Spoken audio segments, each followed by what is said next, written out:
Hello friends, स्वागत है आप सभी का हमारे यूट्यूब चैनल इंटेलेक्ट में। और आज हम जो डिसीजेस हैं उसे कंटिन्यू करने वाले हैं। हमने जो है संक्रामक रोग जो है स्टार्ट किया था, जिसमें हमने बैक्टीरियल डिसीजेस कर ली थी। और अभी उसका जो पार्ट बचा हुआ है वायरस, प्रोटोजोआ, फंगस से होने वाले जो डिसीजेस हैं उसे करेंगे। संक्रामक रोग के बाद में हम गैर संक्रामक रोग करेंगे, जिनमें लाइफस्टाइल डिसीजेस, जेनेटिक डिसऑर्डर, ये जो डिसीजेस हैं उनको देखेंगे। तो पहले हमने जो पिछली वीडियो में जो हमने पढ़ा था उसे एक बार रिवाइज कर लेते हैं जल्दी से। सबसे पहले तो WHO के अनुसार जो है रोगों की जो अनुपस्थिति है उसे स्वास्थ्य नहीं कहा जाएगा, बल्कि जो है शारीरिक, मानसिक और सामाजिक रूप से जो है पूर्ण रूप से कल्याण की जो अवस्था होती है उसे स्वास्थ्य कहा जाएगा। और अगर हम रोगों की वर्गीकरण की बात करते हैं तो 3 आधार हैं इसके वर्गीकरण के। एक है अवधि के आधार पर, शॉर्ट टर्म और लॉन्ग टर्म। अगर कोई बीमारी हमको लॉन्ग टर्म से हो रही है ना, उसके लक्षण लेट से हमको दिखाई देते हैं, उसको हम क्रोनिक बीमारी बोलते हैं। जैसे कि आपने अर्थराइटिस है एग्जाम्पल के तौर पर हम देखते हैं तो। और एक्यूट ऐसी बीमारी जो होती है जो शॉर्ट टर्म की होती है, अचानक से होती है। तो जैसे हमारी हड्डी का टूटना। विस्तार के आधार पर पेंडेमिक, ऐसी बीमारियां जो कि क्या होती है पूरे विश्व में फैली हुई हैं, लगभग सारे विश्व में फैली हुई है, कॉन्टिनेंट में बहुत सारे देशों में फैली हुई है, बहुत ज्यादा जनसंख्या को प्रभावित करती हैं। एपिडेमिक, ऐसी बीमारियां जो कि लिमिटेड एरिया में फैली है, मतलब किसी एक देश में या ज्यादा से ज्यादा 2 देशों में फैली हुई है, इससे लिमिटेड जो लोग हैं वो प्रभावित होते हैं। और एंडेमिक जो है बहुत ही छोटे एरिया में, जैसे कि किसी राज्य तक सीमित है या किसी शहर तक सीमित है और लिमिटेड एरिया के लोगों को ही प्रभावित करती हैं। इसके बाद हम देखते हैं उत्पत्ति के आधार पर। तो एक तो जन्मजात रोग होते हैं जो कि माता पिता से आते हैं, या फिर हमारे जीन्स में किसी प्रकार का डिसऑर्डर, किसी प्रकार की विकृतियां उत्पन्न हो जाती हैं जिससे हमको वो रोग हो जाते हैं। और एक ऐसे रोग होते हैं जो कि जन्म से नहीं होते, जन्म के बाद में जो है व्यक्ति को किसी ना किसी संक्रमण के कारण होता है, और संक्रमण नहीं तो व्यक्ति की खुद की जो लाइफस्टाइल है, उसकी जो इंटरनल बॉडी में होने वाले जो चेंजेस होते हैं उनके कारण जो रोग होते हैं उनको हम गैर संक्रामक रोग कहते हैं। तो हमने उपार्जित रोग स्टार्ट किया था, जिसमें हमने संक्रामक रोग में जो है बैक्टीरियल डिसीजेस कर ली थी, और बाकी की जो है हम आज की क्लास में करेंगे। तो उसमें हम देखते हैं संक्रामक रोग में जो है छूने से होने वाली बीमारियां थी, स्मॉल पॉक्स, चिकन पॉक्स और लेप्रेसी। इनमें ये तीनों ही बीमारियों में क्या होती है, स्किन के ऊपर धब्बे होने लग जाते हैं, है ना। तो तीनों में क्या है, स्किन पर धब्बे होते हैं, तो उसको अगर हम टच करेंगे तो वो धब्बे हमारे पास भी आ सकते हैं, ऐसा आप एक आइडिया लगा सकते हो। तो स्मॉल पॉक्स, चिकन पॉक्स और लेप्रेसी जो है छूने से होने वाली बीमारियां हैं। स्मॉल पॉक्स जो है भारत से इसका जो है उन्मूलन हो चुका है। दूषित जल और भोजन से होने वाले रोग जो है, इसके लिए मैंने आपको ट्रिक बताई थी, कोटा डिपो ही आए, कोटा डिपो ही आए। दूषित जल और भोजन जो है कहाँ मिल रहा है, कोटा डिपो में मिल रहा है, वहीं तो कोटा डिपो ही आए। को से कोलेरा, टा से टाइफाइड और डी से डिसेंट्री, पो से पोलियो, ई से हिपेटाइटिस ए और ई। उसके बाद है रोग वाहकों से होने वाले रोग। रोग वाहकों में जो है मच्छर। तो मच्छर से होने वाले जो मच्छर 3 टाइप के, मादा एनोफिलीज और एक सेकेंड, मादा एनोफिलीज और मादा एडीज, मादा क्यूलेक्स। मादा एनोफिलीज से मलेरिया हो रहा था, मादा एडीज से डेंगू चिकनगुनिया, मादा क्यूलेक्स से फाइलेरिया जापानीज इंसेफेलाइटिस हो रहा था। मक्खी से house fly, CC fly, sand fly. House fly से जो है जितनी बीमारियां हो रही थी वो उनमें क्या थी, वो लीवर से रिलेटेड थी, जिसमें उल्टी और दस्त होते हैं, cholera, typhoid, hepatitis A, E, polio, पैचिस, है ना। सीसी फ्लाई से, सीसी मक्खी मक्खी कर रही है हमारे कान के पास आकर के, तो हमको क्या हो रही है, नींद नहीं आ रही है, तो सीसी फ्लाई से निद्रा रोग। सैंड फ्लाई से काला आजार। सेक्सुअल कॉन्टेक्ट से गोनोरिया, ल्यूकोरिया, सिफिलिस, एड्स और हेपेटाइटिस बी, सी, डी। इसके बाद हम देखते हैं bacterial diseases, anthrax, tetanus, typhoid, trachoma, TB, pneumonia, syphilis, leprosy, plague, gonorrhoea, diphtheria, pertussis. तो हमने क्या क्या देख लिया था कि टाइफाइड जो है उसके लिए साल्मोनेला टाइफी जो है इसका रोगजनक है, और इसका जो डायग्नोसिस किया जाता है विडाल टेस्ट से किया जाता है, और इसकी जो वैक्सीन है वो टैब है। Typhoid, Salmonella typhi, diagnosis Widal test. Tetanus, Clostridium tetani, इसमें क्या होती है, मांसपेशियां अकड़ जाती हैं और इसके लिए टिटनेस का टीका लगाया जाता है। न्यूमोनिया, डिप्लोकोकस न्यूमोनी, इससे क्या होता है, फेफड़ा प्रभावित होता है, सांस लेने में तकलीफ होती है। कोलेरा में विब्रियो, इसमें आंत प्रभावित होती है, उल्टी और दस्त होता है। डिप्थीरिया, कोरेनी बैक्टीरियम डिप्थेरी, इसमें भी सांस में हमको परेशानी होती है। पर्टूसिस, काली खांसी, और इसमें जो है श्वसन नली प्रभावित होती है। लेप्रेसी, माइकोबैक्टीरियम लेप्री, से त्वचा और तंत्रिका तंत्र प्रभावित होते हैं, इसका ट्रीटमेंट के लिए एमडीटी का प्रयोग किया जाता है। प्लेग, ब्लैक डेथ भी कहा जाता है इसको, काली मौत, पास्चुरेला पेस्टिस, इसके लिए प्रभावित अंग है। लंग, लिम्फ नोड, ब्लड, जिसे LLB से आप याद रख सकते हो। सिफिलिस, ट्रेपोनेमा पैलिडम, इसमें क्या होता है, सेक्स ऑर्गन प्रभावित होता है, इसके लिए ट्रिक मैंने बता दी थी आपको। GST DPT का न्यू टीका।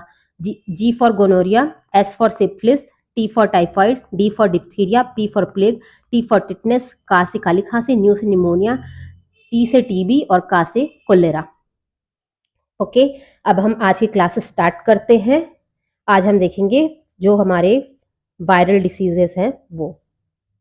एक सेकेंड।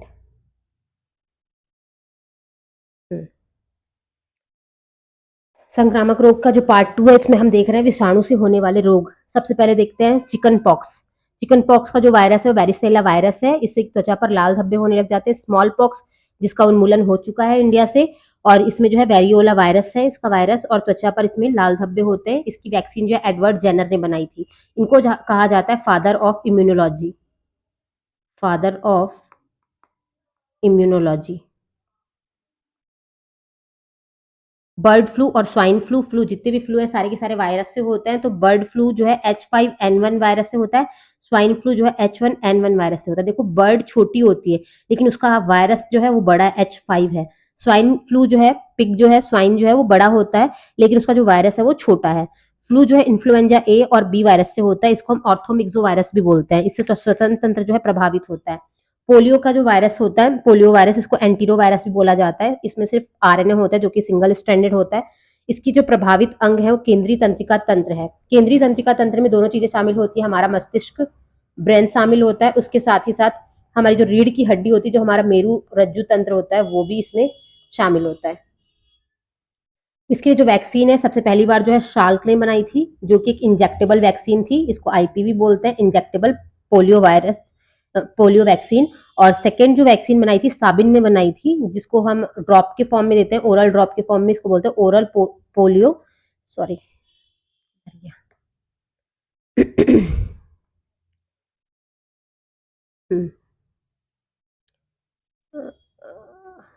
ओरल पोल ओरल पोलियो वैक्सीन। तो अब आएगा डेंगू। डेंगू का जो वायरस होता है उसको हम आर्बो वायरस बोलते हैं। इसका जो वाहक है वो एडिस एजिप्टी मच्छर है, और ये इसको हम जो है हड्डी तोड़ बुखार भी बोलते हैं। इसमें प्लेटलेट जो है वो डाउन हो जाती हैं। रेबिस, रेबिस जो होता है राबो वायरस से होता है। ये जो राबो वायरस कैसे आता है मनुष्य में, कुत्ते के काटने से आता है। इसलिए जब भी कुत्ता काटता है तो वैक्सीन दी जाती है ना। टिटनेस भी जब हमको, मतलब कि टिटनेस से बचने के लिए हमको टिटनेस की वैक्सीन दी जाती है। अगर हम जमीन में गिर जाते हैं, लोहे से लग जाती है, तो उस समय पर वहां पर उस सॉइल में टिटनेस जो बैक्टीरिया होता है वो प्रेजेंट होता है, इसलिए टिटनेस की वैक्सीन दी जाती है। रेबीज क्या होता है, जब कुत्ता काटता है तो कुत्ते में ये राबो वायरस होता है, तो इससे हमको रेबीज हो सकता है, इसलिए हम वहां पर वैक्सीन लगाते हैं। और इसमें जो प्रभावित अंग होता है वो केंद्रीय तंत्रिका तंत्र होता है। व्यक्ति जो होता है वो पानी से डरने लग जाता है। फोबिया का मतलब होता है डरना, हाइड्रो मतलब पानी, मतलब पानी से डरने लग जाता है वो व्यक्ति। और उसके बाद इसकी जो वैक्सीन है वो लुइस पास्चर ने बनाई थी। अब यहाँ पर 3 बीमारियां, उसको एक साथ देख लीजिए। मीजल्स, मम्प्स, रूबेला, ये तीनों का जो वायरस है वो सेम है, paramyxo virus, paramyxo virus, paramyxo virus. ठीक है। और इन तीनों के लिए एक ही वैक्सीन दी जाती है, एमएमआर वैक्सीन। और इसमें जो मम्प्स जो है ना, इसको गलसुआ भी बोलते हैं शायद हिंदी में। इसमें जो होता है लार ग्रंथि में जो है लार नहीं बनती, जिससे हमारा गला जो है सूखने लग जाता है। हिपेटाइटिस, अब हिपेटाइटिस जो है वो 5 प्रकार की वायरस है इसमें। इसमें जो 5 वायरस है उसमें जो है सिर्फ जो बी वायरस जो है ना, हिपेटाइटिस, हिपेटियो वायरस जो बी है ना, उसमें जो है डीएनए होता है, बाकी में आरएनए वायरस होता है। अब जो ए और ई है, इससे जो है लिवर इन्फेक्शन होता है, ये सेक्सुअली ट्रांसमिटेड नहीं है। और ये जो बाकी के जो बचे हुए बी सी डी हैं, ये सेक्सुअली ट्रांसमिटेड डिसीजेस हैं। मतलब कि ए और ई जो है वो दूषित जल और पानी से होता है ना। इससे लिवर में इन्फेक्शन होता है, उल्टी दस्त ये सब होती है। और जो बी सी डी है, सेक्सुअली ट्रांसमिटेड डिसीजेस है, जो कि क्या होती है कि असुरक्षित यौन संबंध से, या फिर माता से बच्चों को हो सकती है दूध पिलाते समय, या फिर प्रेगनेंसी के दौरान, है ना, इससे हो सकती है। इसलिए बच्चों को क्या करते हैं, हेपेटाइटिस बी की जो है वैक्सीन लगाई जाती है। उसके बाद है एड्स। तो एड्स का जो वायरस है वो एचआईवी वायरस है। और एड्स को स्लिम डिसीज भी कहा जाता है, क्योंकि जिसमें एड्स होता है उनका जो वेट लॉस है बहुत तेजी से होने लगता है, क्योंकि उनमें जो टी लिम्फोसाइट्स होती हैं, है ना, डब्ल्यूबीसी जो होती हैं, वो डाउन होने लग जाती हैं, जिससे उनकी रोग प्रतिरोधक क्षमता कम हो जाती है, जिससे उनको चोट अगर लगती है तो घाव बहुत ही देर से भरता है। अगर उनको डायबिटीज वगैरह कोई भी बीमारी जो होता है इजीली हो जाती है। और एचआईवी वायरस जो है ये कैसे होता है, सेक्सुअली ट्रांसमिटेड होता है, या फिर ब्लड ट्रांसफ्यूजन से। ऐसा व्यक्ति जिसको एचआईवी है, अगर उसका रक्त किसी और को दिया जाए तो उसे हो सकता है, या फिर इन्फेक्टेड निडल सिरिंज का अगर हम यूज करते हैं, या फिर माता से बच्चों को हो सकता है। ये एक प्रकार का रेट्रो वायरस है, मतलब कि इसमें सिर्फ और सिर्फ आरएनए पाया जाता है, ना कि डीएनए पाया जाता है। वर्ल्ड एड्स डे जो है 1 दिसंबर को मनाया जाता है। इसका डायग्नोसिस जो है एलिसा टेस्ट के द्वारा किया जाता है। एलिसा टेस्ट में अगर एचआईवी पॉजिटिव आता है तो उसके कंफर्मेशन के लिए वेस्टर्न ब्लॉट टेस्ट किया जाता है। Western blot test, PCR test भी किया जा सकता है। तो ये तीनों टेस्ट याद रखेंगे। विडाल टेस्ट याद है आपको किसके लिए किया जाता था? विडाल टेस्ट किसके लिए किया जाता था?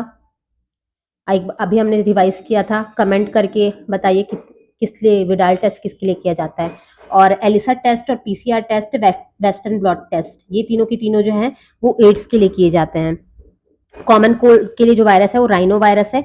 चिकनगुनिया, इसका जो वायरस है वो अल्फा वायरस है। इसमें जो है मच्छर जो है वो एडिस एजिप्टी है। इसमें ज्वाइंट पेन होता है हमारा। फिर हम देखते हैं कवक से होने वाले डिसीजेस। कवक से होने वाले डिसीजेस जो है, जो दाद, खुजली, गंजापन, एथलीट फुट, ओनिकोमाइकोसिस मतलब जो नाखून में होने वाला इन्फेक्शन है, एस्परगिलोसिस है ना, ब्लास्टोमाइकोसिस, ये सारे के सारे जो है फंगस से होने वाले डिसीजेस हैं। जो जॉक इच डिसीजेस हैं वो ज्यादातर जो साफ सफाई करने वाले व्यक्ति हैं, जो धोबी होते हैं, उनमें होता है। ये क्या होता है कि जो उनके थाइज वगैरह हैं, है ना, या फिर जो थाइस के पास में इस एरिया में जो है उनको इचिंग होने लग जाती है। अब हम देखते हैं पौधों में होने वाली कुछ वायरस जनित बीमारियां। देखो, ह्यूमन वाली तो सारी दुनिया पढ़ रही है, आप थोड़ा सा देखिए पादपों में होने वाली वायरस जनित बीमारियां एक बार आप देखिए, क्योंकि ये भी इंपॉर्टेंट है। जो इंपॉर्टेंट है वही मैं बता रही हूँ। टोबैको मोज़ेक वायरस, ये है। कुकुम्बर मोज़ेक वायरस, वायरस ही पता चल रहा है। ये टोबैको मतलब तंबाकू में होता होगा, कुकुम्बर मतलब कि खीरे में होता है, पोटैटो मतलब कि आलू में होता है। ये दोनों के दोनों आलू में होते हैं। Plum pox virus. उसके अलावा जो है एक होता है ब्लैक रस्ट डिसीज। ये फफूंद से होने वाला डिसीज है, जो कि होता है हमारे गेहूं में। ब्लैक रस्ट, ब्लैक रस्ट होता है गेहूं में। और किससे होता है? कवक से। ये इंपॉर्टेंट है, इसलिए मैं आपको बता रही हूँ, एग्जाम में पूछ सकता है। निमोनिया जो होता है वो सिर्फ और सिर्फ बैक्टीरिया से नहीं होता, कई बार जो है ये कवक के कारण भी हो सकता है। ठीक है। प्रोटोजोआ से होने वाले रोग। प्रोटोजोआ से होने वाले रोग में जो है हमारा सबसे पहला तो निद्रा रोग।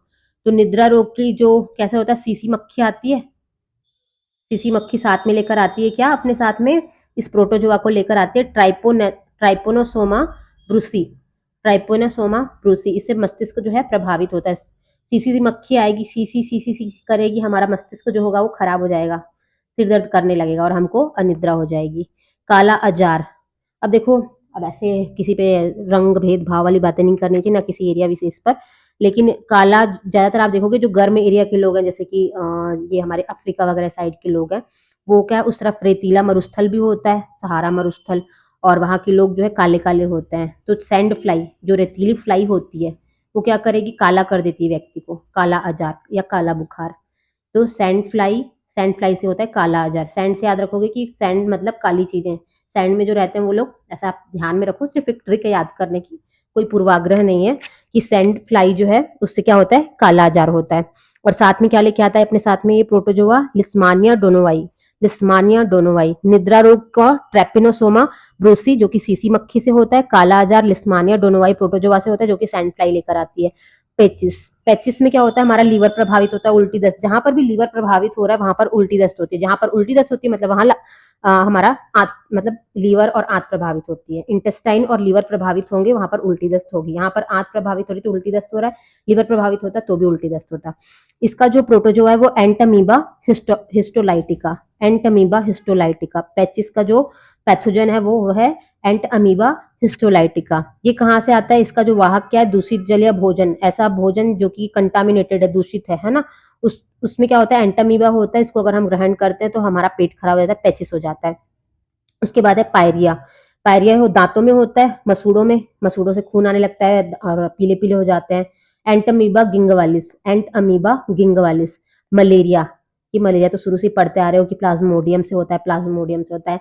इसकी जो वाहक है वो मादा एनाफिलिस मच्छर होती है। इसमें क्या होता है, इसमें देखो दो दो चीजें होती है, व्यक्ति दुविधा में रहता है कि वो ब्लैंकेट ओढ़े या फैन ऑन करे। मतलब एक तरफ तो उसको पसीने आते हैं, है ना, ठंड लगती है, मतलब ठंड भी लग रही है, कपकपी हो रही है, दूसरी तरफ उसको पसीने आ रहे हैं, फिर उसको बॉडी पेन होती है, बुखार होता है। इसकी इलाज के लिए हम कुनैन नामक जो दवाई देते हैं, जो कि सिंकोना वृक्ष की छाल से मिलती है। इसके बाद हम देखते हैं कृमि से होने वाले रोग। तो एस्केरिएसिस, एस्केरियासिस जो होती है वो गोल कृमि यानी कि राउंड वॉर्म से होती है। अब ये राउंड वॉर्म होते कहाँ पर है, गोल कृमि कहाँ होती है, जो भी दूषित मिट्टी होती है ना, जो कंटामिनेटेड सॉइल होती है वहां पर होते हैं, इससे एस्केरियासिस हो जाती है। और एस्केरियासिस में हमारी आंत प्रभावित होती है, और आंत प्रभावित होगी मतलब कि हमको उल्टी दस्त होगा। नारू रोग, नारू रोग को ड्रैकुनकुलोसिस भी कहा जाता है, ड्रैकुनकुलोसिस। इसको हम गिनी वर्म बोलते हैं। गिनी वर्म जो है कंटामिनेटेड वाटर से होता है, कंटामिनेटेड वाटर से होता है गिनी वर्म। अगर हम गंदा पानी पीते हैं तो वहां पर क्या होगा, उसमें गिनी वर्म होगा, उससे हमको नारू रोग हो जाएगा। ये जो नारू रोग है ये भारत से इसका उन्मूलन हो चुका है। एक बार फिर से देख लीजिए, एस्केरियासिस होता है गोल कृमि से, राउंड वर्म से, जो कि होता है दूषित मिट्टी में। और नारू रोग जो होता है वो गिनी वर्म से होता है, जो कि होता है दूषित जल में। उसके बाद जो ये नारू रोग होता है ना, ये विशेषकर पाकिस्तान में इसका मतलब देखे गए थे, इसकी जो रोगी थी ज्यादातर पाकिस्तान में देखे गए थे, ड्रैकुनकुलोसिस के। इसमें क्या होता है, व्यक्ति चलने में असमर्थ हो जाता है और उसमें मानसिक जो स्थिति होती है वो प्रभावित होती है उसकी। टीनिएसिस मतलब कि टैप वॉर्म, फीते की जैसी होती है इसकी कृमि। देखो नाम से पता चल रहा है, राउंड वॉर्म मतलब कि ऐसी कृमि जो होंगी वो क्या होंगी, राउंड शेप की होती है ना। टीनिएसिस, टैप वॉर्म बोल रहा है, टैप क्या हो जाएगा आपका, टैप देखते हैं ना, टैप लंबा होता है, फीते जैसा होता है, तो ये फीता, फीता कृमि बोलेंगे इसको हम। तो ये कहाँ मिलता है, सुअर का जो मांस होता है, ऐसे व्यक्ति जो सुअर का मांस खाते हैं अगर उसमें वो टैपवॉर्म है तो उसको टीनियासिस हो सकता है वहां पर। एलिफेंटिएसिस, एलिफेंटिएसिस नाम से पता चल रहा है, एलिफेंट, एलिफेंट मतलब कि हाथी जैसा पैर हो जाता है, फाइलेरिया। तो इसमें क्या होता है, पैर जो है व्यक्ति की बहुत ज्यादा उसमें सूजन हो जाते हैं, ऐसा लगता है हाथी का पैर है।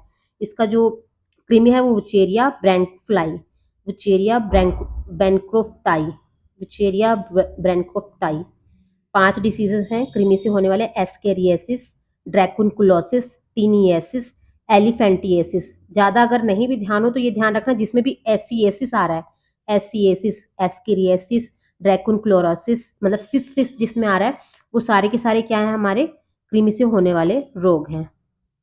उसके बाद है विषाक्त धातुओं, धूल के कण से होने वाली बीमारियां। मतलब कि ऐसे धातु, मतलब जो पानी में अगर उनकी मात्रा अधिक हो जाती है, एक लिमिट अमाउंट तक तो पानी में होते ही हैं वो, है ना, या सॉइल में होते हैं, लेकिन अगर उसकी मात्रा ज्यादा होती है तो उससे भी हमको बीमारियां हो सकती हैं।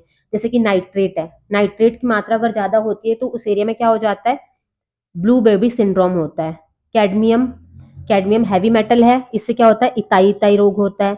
मरकरी, ये कहाँ हुआ था, जापान में हुआ था ना मरकरी, इससे गिनी माता, सॉरी मिनी माता।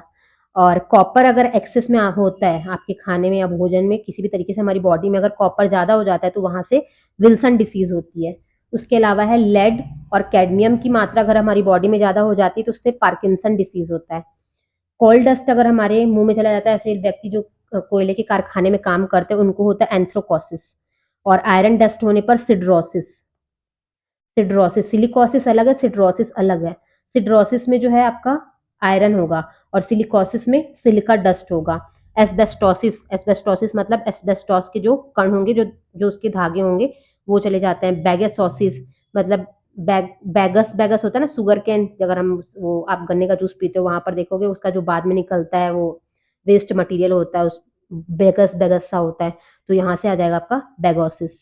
आपको अगर कोई और मेटल से कोई और डिसीज अगर याद आ रही हो, मुझे अभी इतनी ही याद थी तो मैंने वही ऐड करी, अगर आपको याद आ रही है तो कमेंट सेक्शन में आप जरूर बताइए, इससे दूसरे लोगों की भी हेल्प हो जाएगी कि हैवी मेटल से होने वाले डिजीज। हालांकि ये पार्ट जो है आपका केमिस्ट्री से रिलेटेड है, लेकिन मैंने डिसीजेस के साथ में ही इसको करवा दिया है। अगर बाद में याद आएगा तो मैं केमिस्ट्री वाले पार्ट में भी करवा दूंगी। एक आप याद रखना एनीमिया, एनीमिया भी तो होता है ना, आयरन के कारण ही तो होता है, हीमोग्लोबिन आयरन की कमी हो जाती है तो वहां पर क्या होता है आपको एनीमिया। और कोई याद आ रहा है, और कोई डिसीजेस याद आ रही हैं? ये तो थी आपकी केमिस्ट्री, केमिकल वाली जो चीजें होती हैं उनसे, मतलब कि विषाक्त जो भी मेटल्स होते हैं, धूल के कण है, उससे होने वाली बीमारियां, ये बायोलॉजिकल नहीं होते, ये हमारे जो इनऑर्गेनिक जो सब्सटेंस होते हैं उनसे होते हैं ये जो बीमारियां हैं। तो आज के लिए इतना ही, संक्रामक रोग हमने कर लिया है। कल की वीडियो में हम करेंगे गैर संक्रामक रोग, लाइफस्टाइल डिसीजेस, जेनेटिक डिसऑर्डर, और उसके बाद हम इसके जो PYQs हैं वो करेंगे। तो आप बने रहिए सेशन के साथ, रिवीजन करते रहिए और पढ़ते रहिए। मिलते हैं नेक्स्ट